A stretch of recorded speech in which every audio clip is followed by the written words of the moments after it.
Hello guys, welcome back sa ating channel.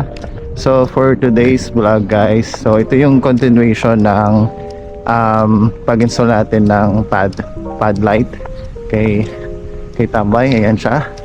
So gusto ko siyang i-continue today dahil nakabili na ako ng harness. So kung mapanood nyo yung last video ko, yung sa pag-install ko ng pad light, nagkaroon tayo ng problema doon. So hanggang ngayon hindi pa siya umiilaw kasi wala tayong harness na kasama, so hindi pa na siya kasama. Pero ang problema ko ngayon, so gusto ko sana siyang install pero mukhang malakas ang ulan ata, o ulan yata lang malakas. So sobrang yan, sobrang dilim. Pero yan, nandito na tayo. So anyway, try ko pa rin kasi hindi pa naman umuulan.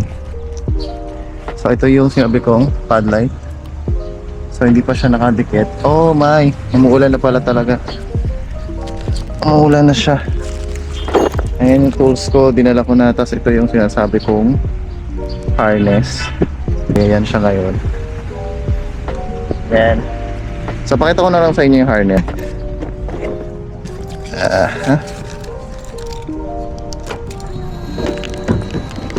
Oh my god.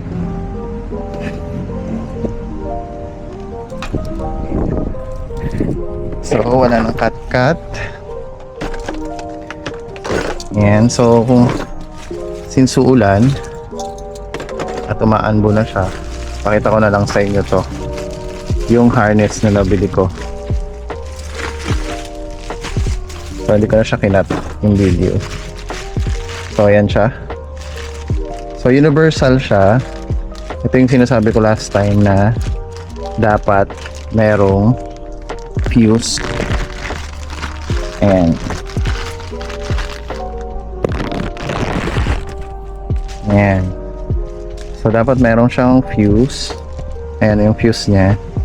Ayan yung fuse. Then meron din siyang relay. Ito yung relay.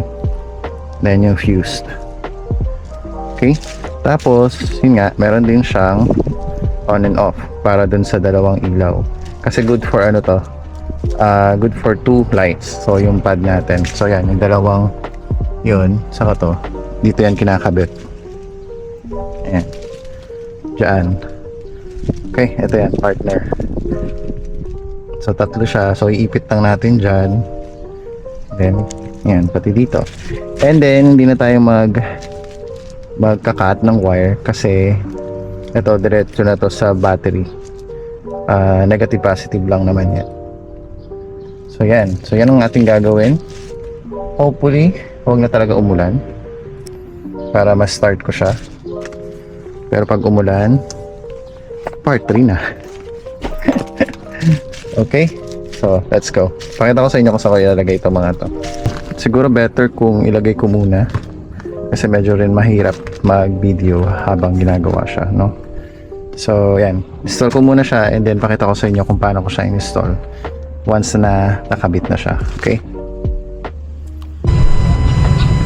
so yan guys, so ilagay ko muna dyan, tinap ko lang muna and then gusto ko lang i-try kasi kung iilaw ba.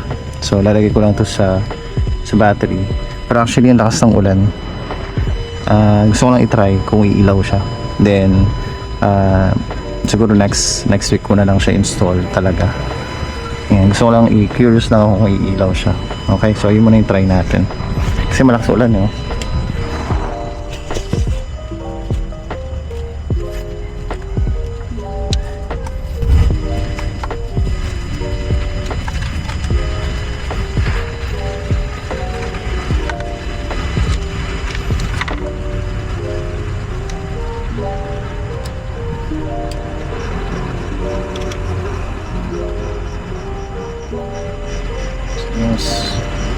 Switch.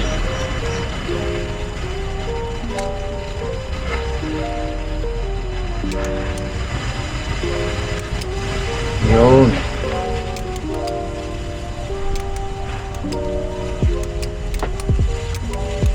Ay, isa lang yung ilaw.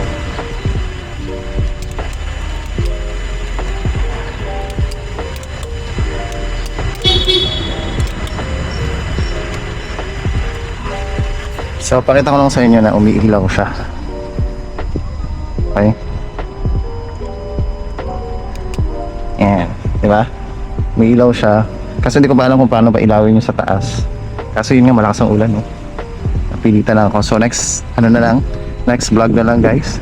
So yun guys, wala na talaga akong choice. So pinakita ko lang sa inyo na umilaw siya at least. Pero hindi ko talaga siya magawang i-continue yung installation natin. Kasi maulan talaga siya. So yan o, maulan. So wala akong choice kung hindi ipagpaliban muna yung installation. So at least nalaman ko na working talaga yung harness. Ito yung harness. Ayan, medyo balabasa nga eh. Yung harness and also yung LED natin is working siya. So kukontinue ko na lang sa susunod na vlog, maybe after 1 or 2 weeks, kasi yun nga, every Sunday lang talaga ako nakakapag vlog at DIY dito kay Tambay kung may time pala, pag hindi pa busy. So yun talaga yung ating yun lang yung free time pag gumagawa. So yun, medyo nabasa na nga ako, ayan o, basa na. So continue ko na lang next time, guys. Thank you for watching. So lagay ko yung link kung saan ko nabili to. Link ko na lang dun sa video. Yan. So working siya at functional at maganda. Okay? So yun. So mura lang yan. Very ano lang to. Very affordable. Parang nasa less than 1,000. Yan. Anyway, pakita ko na lang sa inyo yung link niya. So thank you for watching, guys. Sa susunod na vlog na lang ulit. Yan. So bye. Basa ako.